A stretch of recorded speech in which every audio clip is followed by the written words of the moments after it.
خوا صلی الله علیه وسلم لە چەند ئەحادیثی تردا هاتووە پرسیاریان لێ کردووە ئەی پێغەمبەری خوا صلی الله علیه وسلم باشترین کاسبی کامەیە؟ پێغەمبەر گیان فەرموویەتی ئەوەیە کەسێ بەدەستی خۆی نانی خۆی دەرکات. ئەو کەساتە خزمەتی پێغەمبەری خوا صلی الله علیه وسلم دەستی شەق شەق بوو. پێغەمبەری خوا صلی الله علیه وسلم دەستی مبارەکی بینی و تەماشای کرد بینی دەستی هەموو شەقی بردووە. لێی پرسی دەستت بۆ وای لێ هاتووە؟ فەرمووی لەبەرەوەی کاسبی دەکەم. پێغەمبەری خوا گردی دەستی ماچ کرد وتی ئەم دەستانە خوا خۆشیوێ. یعنی ئاینی ئیسلامی پیرۆز لەگەڵ دەست بەتاڵیان نییە، لەگەڵ فەراغان نییە.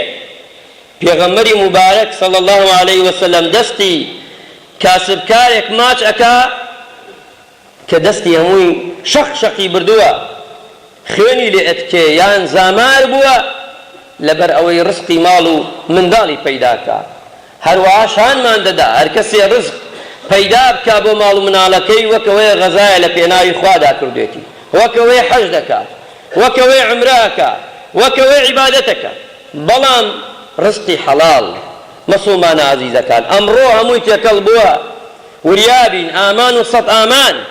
ئێمە هەموو ڕزقێک هەموو ئیشێ دەکەین بەڵام پرسیار ناکەین، هەموو ئیشێکەکەین بەڵام پرسیار ناکەین. ئەچێ سیارە بە قز دێنێ حرامە، سلفە وەردەگرێ حرامە فایدی لەسەرە، ئاڵتون دێنێ بە قەرز حرامە، چەندهای تر حرامە بەڵام ئاگای لێ نییە یان ئاگای لێ خۆی کاتە بێ ئاگا.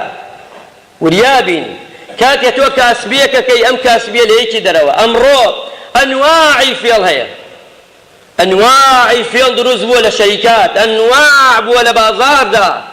ئەگە وریا نەبی زۆر کەسێکی زۆر ژیر نەبی لە خۆسەر خۆت نەبی پەلەنەکەی لە کاردا بە تەئکید تێئەکەوی تووشی ئەو حرامەت دەکەن، تووشت دەکەن. سە تۆ بازەجار حەقی خۆتە، شتێک تێ لە دایرێ گەرەکتە وەریگری مافی خۆتە نادەنی هەتا بەرتیل نەدەی، هەتا پارەیەک نەدەی. ئاوان لێ کردووە شتەکان. ئەبێ ئینسان وریابێ، معاملەکەی کاسبی ئەکەی ئەبێ وریابی، وریای خۆت بە.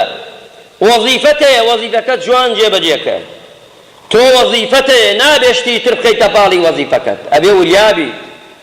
ئەو وەزیفە دوای ڕزقت حرام دەبێ. ئەبێ ئینسانی ماندار هەمووی کە معلومی جەنابتان هەشتی زۆر شێ بەڵام لەوەیە کاتەکە دەرفەت نەدا. ئەطیب ما ئەکەل المؤمن من عمل یەدی. پاکترین جوانترین ئەو شتەی ئینسان بەکاری بێنێ و دەستی کەوێ بیخوا ئەوەیە لەو پارەیە کە پەیدای دەکا و دەیداکە خواردن و بۆ خۆی و ماڵ و مناڵی. پێغەمبەر گیانە فەرمی عەلەیهی سەلات وەسەلام. بۆیە